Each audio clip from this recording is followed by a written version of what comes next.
Hello everyone, welcome to Study for Change. চেনেলটোত স্বাগতম জনাইছোঁ। আজিৰ এই ভিডিঅ'ত আসাম পুলিচ আৰু ডিএমইৰ লগতে ইম্পৰ্টেণ্ট হোৱাকে কেইটামান গুৰুত্বপূৰ্ণ কুৱেশ্যন আলোচনা কৰিম। এই কুৱেশ্যনবোৰ আহি থকা এক্সামৰ কাৰণে অতিকৈ ইম্পৰ্টেণ্ট হয়। চ' ভিডিঅ'টো স্কিপ নকৰাকৈ শেষলৈকে চাব। এইটো হৈছে পাৰ্ট নম্বৰ 16। যদি কোনোবাই আগৰ ভিডিঅ'সমূহ চাব বিচাৰে প্লেলিষ্টৰ লিংক ডেছক্ৰিপশ্যনত দিয়া আছে, তাৰ পৰা আপোনালোকে চাব পাৰিব। আৰু যদি কোনোবাই ফেচবুকত চাই আছে পেজটো ফ'ল' কৰি থৈ দিব। ব'লক আজিৰ কুৱেশ্যনকেইটা আৰম্ভ কৰোঁ। Question number 1, Amazon rain forest is located in which continent? Amazon বৰ্ষাৰণ্য কোনখন মহাদেশত অৱস্থিত? অপশ্যন দি আছে Africa, Asia, North America, South America. ইয়াৰ শুদ্ধ এনচাৰ হৈছে অপশ্যন নম্বৰ ডি, দক্ষিণ আমেৰিকা বা ছাউথ আমেৰিকা। আমাজন বৰ্ষাৰণ্যখন ছাউথ আমেৰিকাত অৱস্থিত। লগতে মনত ৰাখিব ছাউথ আমেৰিকাখন আৱিষ্কাৰ কৰিছিলে কলম্বাছে। কলম্বাছে ছাউথ আমেৰিকাখন আৱিষ্কাৰ কৰিছিলে। পৰীক্ষাত আৰু এটা কুৱেশ্যন সোধে ছাউথ প'ল কোনে আৱিষ্কাৰ কৰিছিলে? মনত ৰাখিব এমাণ্ডছন। এমাণ্ডছনে ছাউথ প'ল আৱিষ্কাৰ কৰিছিলে আৰু ছাউথ আমেৰিকা আৱিষ্কাৰ কৰিছিলে কলম্বাছে। দুটাৰ মাজত কনফিউজ নহ'ব, এইখন হৈছে ছাউথ প'ল আৰু এইখন হৈছে South America. Next question, Manu Bhaker is associated with dash? Manu Bhaker কোনখন খেলৰ সৈতে সম্পৰ্কিত? অপশ্যন দি আছে table tennis, swimming, shooting, judo. এইজন হৈছে মনু ভাক্কাৰ, যিজনে 2টা অলিম্পিক মেডেল লাভ কৰিছে এইবাৰ। আৰু মনু ভাক্কাৰ জড়িত হৈছে শ্বুটিং খেলৰ লগত। Manu Bhaker is associated with shooting. Manu Bhaker হৈছে প্ৰথমজন মহিলা ভাৰতৰ পৰা যিজনে শ্বুটিং খেলত ব্ৰঞ্জৰ মেডেল লাভ কৰিছে। মনত ৰাখিব ব্ৰঞ্জ বা ৰূপৰ পদক লাভ কৰিছে। শ্বুটিঙত অলিম্পিকত বঁটা লাভ কৰা প্ৰথমজন মহিলা তেখেতেই। নেক্সট কুৱেশ্যন, এলভিছ আলী হাজৰিকা কোনবিধ খেলৰ সৈতে সম্পৰ্কিত? অপশ্যন দি আছে table tennis, swimming, shooting, judo. ইয়াৰ শুদ্ধ এনচাৰ হৈছে অপশ্যন নম্বৰ বি, সাঁতোৰ বা ছুইমিং খেলৰ সৈতে জড়িত হৈছে এলভিছ আলী হাজৰিকা। তেখেত হৈছে অসমৰ পৰা ইংলিছ চেনেল সাঁতুৰি পাৰ কৰা প্ৰথমজন অসমীয়া ব্যক্তি। Next question, Justice for the জাজ is the autobiography of which person? Justice for the জাজ কোনজন ব্যক্তিৰ আত্মজীৱনী? অপশ্যন দি আছে হলিৰাম ডেকা, পাৰ্বতী কুমাৰ গোস্বামী, ৰঞ্জন গগৈ, হোমেন বৰগোহাঞিদেৱ। ইয়াৰ শুদ্ধ এনচাৰ হৈছে option number C, Ranjan Gogoi দেৱ। তেখেতৰ কিতাপখনৰ নাম হৈছে জাষ্টিছ ফৰ দ্য জাজ। তেখেত হৈছে ভাৰতৰ প্ৰথমজন অসমীয়া chief justice. First chief justice of India in Assamese is Ranjan গগৈদেৱ। তেখেতক অসম বৈভৱ বঁটাৰে সন্মানিত কৰা হৈছে। চ' মনত ৰাখিব জাষ্টিছ ফৰ দ্য জাজ আত্মজীৱনীখন ৰঞ্জন গগৈদেৱৰ। Next question, in which country is the Gobi desert located? Gobi মৰুভূমি কোনখন মহাদেশত অৱস্থিত? অপশ্যন দি আছে ইণ্ডিয়া, মংগোলিয়া, পাকিস্তান, আফগানিস্তান। ইয়াৰ শুদ্ধ এনচাৰ হৈছে অপশ্যন নম্বৰ বি, মংগোলিয়া। মংগোলিয়াত গবি মৰুভূমিখন অৱস্থিত। এই গবি মৰুভূমিখন চাইনাৰ কিছু পাৰ্টতো পৰে। চ' অপশ্যন কেতিয়াবা চাইনাও দিব পাৰে বা মংগোলিয়াও দিব পাৰে। যিটো অপশ্যন থাকিব সেইটো অপশ্যনে ক্লিক কৰিব। আৰু যদি সোধে এই গবি ডেজাৰ্টখন কোনখন মহাদেশত অৱস্থিত, মনত ৰাখিব এছিয়া মহাদেশত অৱস্থিত। কিয়নো চাইনা এছিয়াতে পৰে, চ' এছিয়াত মহাদেশত অৱস্থিত গবি মৰুভূমিখন। Next question, the financial year of India started from? ভাৰতীয় বিত্তীয় বৰ্ষ কেতিয়াৰ পৰা আৰম্ভ হয়? 30 মাৰ্চ, 1 এপ্ৰিল, 1 জুলাই, 30 জুন।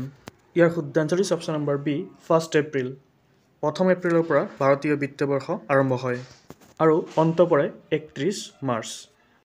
ভাৰতীয় বিত্তীয় বৰ্ষ আৰম্ভ হয় 1 এপ্ৰিলৰ পৰা আৰু অন্ত পৰে 31 মাৰ্চৰ তাৰিখে।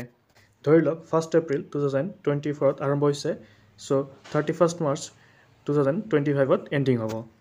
Next question, which poet is known as নিজৰা কবি?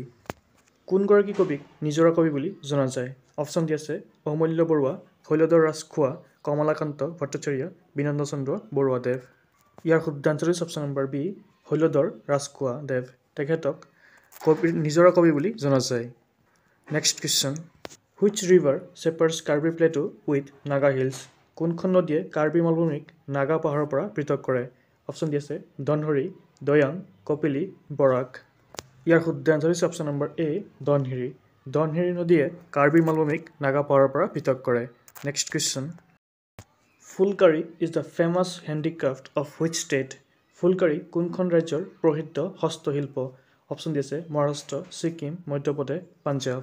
ইয়াৰ শুদ্ধ আনসাৰ হৈছে অপশ্যন নম্বৰ এ মহাৰাষ্ট্ৰ ফুলকাৰী হৈছে মহাৰাষ্ট্ৰৰ প্ৰসিদ্ধ হস্তশিল্প next question Madhubani painting is related to which state Madhubani চিত্ৰকলা কোনখন ৰাজ্যৰ সৈতে সম্পৰ্কিত অপশ্যন দি আছে উত্তৰ প্ৰদেশ বিহাৰ কেৰালা তামিলনাডু ইয়াৰ শুদ্ধ আনসাৰ হৈছে option number B Bihar Bihar ৰাজ্যৰ সৈতে সম্পৰ্কিত হৈছে মধুবনী চিত্ৰকলা ইয়াৰ আগৰ কুৱেশ্যনটো এটা ভুল হৈ গ'ল ইয়াৰ শুদ্ধ আনসাৰটো পাঞ্জাৱ হ'ব লাগে চ' আপোনালোকে কানেকশ্যন কৰি ল'ব এইটো বস্তুটো ইয়াৰ শুদ্ধ আনসাৰ হ'ব option number D Punjab Punjab হৈছে ফুলকাৰী হস্তশিল্পৰ বাবে প্ৰসিদ্ধ next question which is the lightest element আটাইতকৈ পাতল উপাদান কোনটো অপশ্যন দি আছে হাইড্ৰজেন হিলিয়াম কাৰ্বন লিথিয়াম ইয়াৰ শুদ্ধ আনসাৰ হৈছে option number A hydrogen hydrogen হৈছে আটাইতকৈ পাতল উপাদান next question who is known as father of Indian space programme ভাৰতীয় মহাকাশ কাৰ্যসূচীৰ জনক হিচাপে কাক জনা যায় অপশ্যন দি আছে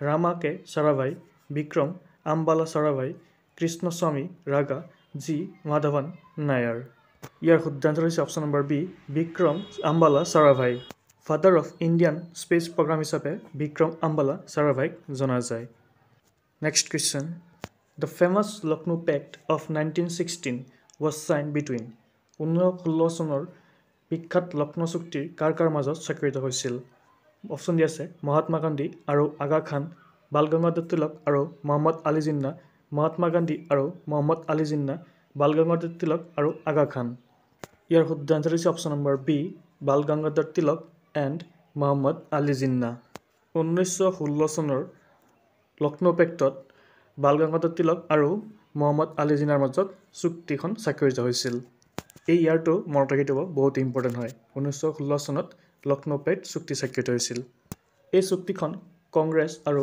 মুছলিম লীগৰ মাজত সংগঠিত হৈছিল next question which of the following Harappan sites is in located in India নিম্নলিখিত কোনটো হাৰাপ্পা স্থান ভাৰতত অৱস্থিত অপশ্যন দি আছে গানবেৰিৱালা চৰ্টুগ্ৰাই মহেঞ্জোদাৰো দাইমাবাদ ইয়াৰ শুদ্ধ আনসাৰ হৈছে অপশ্যন নম্বৰ ডি দাইমাবাদখন ভাৰতত অৱস্থিত এই দাইমাবাদ ছাইটখন মহাৰাষ্ট্ৰ ৰাজ্যৰ প্ৰভাৰা নদীৰ কিনাৰত অৱস্থিত মতৰিব প্ৰভাৰা নদীৰ কিনাৰত এই দাইমাবাদ ছাইটখন অৱস্থিত next question which of the following states is not included in the seven sisters of India নিম্নলিখিত কোনখন ৰাজ্য ভাৰতৰ সাত ভনীৰ মাজত অন্তৰ্ভুক্ত নহয় অপশ্যন দি আছে মেঘালয় নাগালেণ্ড ছিকিম অৰুণাচল প্ৰদেশ ইয়াৰ শুদ্ধ আনসাৰ হৈছে অপশ্যন নম্বৰ চি ছিকিম ৰাজ্যখন ভাৰতৰ সাত ভনীৰ মাজত অন্তৰ্ভুক্ত নহয় next question which traveller came to Assam with মিৰ্জুমলাৰ সৈতে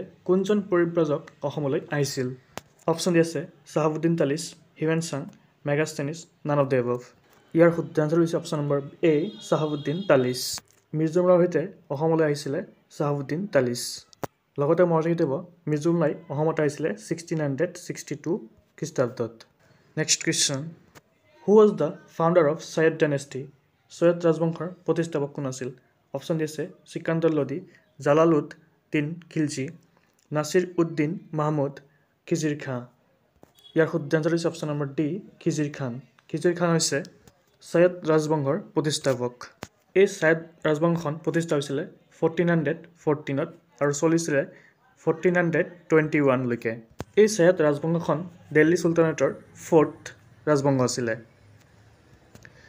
এই চৈয়দ ডাইনেষ্টিৰ পিছত তুগলক ডাইনেষ্টিৰ প্ৰতিষ্ঠা হৈছিলে next question in which state the Kolleru lake located Kolleru হ্ৰদ কোনখন ৰাজ্যত অৱস্থিত অপশ্যন দি আছে উৰিষ্যা তামিলনাডু অন্ধ্ৰপ্ৰদেশ ছিকিম ইয়াৰ শুদ্ধ আনসাৰ হৈছে অপশ্যন নম্বৰ চি অন্ধ্ৰপ্ৰদেশত কলেৰো হ্ৰদ অৱস্থিত next question Kunchikal waterfall is located in which state Kunchikal জলপ্ৰপাত কোনখন ৰাজ্যত অৱস্থিত অপশ্যন দি আছে